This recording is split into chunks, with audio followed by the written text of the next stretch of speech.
पटेल है और मैं नया पारा आंगनबाड़ी कार्यकर्ता हूँ।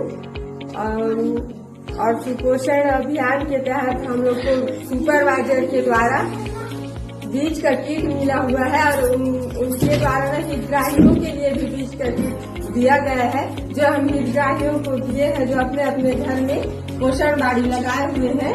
मैं योग प्रेरक हूँ और मैं यहाँ पे आंगनबाड़ी में गर्भवती महिलाओं को योग करवाती हूँ।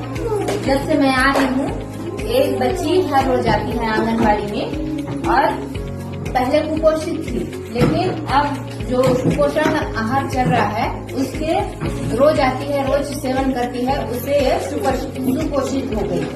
मंगलवार को आंगनबाड़ी से रेडी टू ईट ले जाते हैं और नियमित रूप से बना के खिलाते हैं, जिससे बच्चों का हेल्थ ठीक।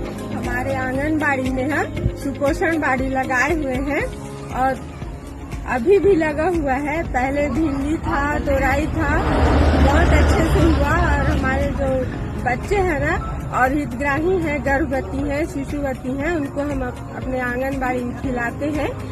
सब्जियां हमारे आंगनबाड़ी का खिलाते हैं और उस जो कुपोषण था ना वो सुपोषण हो गए, उससे सुपोषित हो गए हमारे बच्चे और हितग्राही। तो इसके लिए हम अपने मुख्यमंत्री जी को बहुत बहुत धन्यवाद देते हैं। धन्यवाद।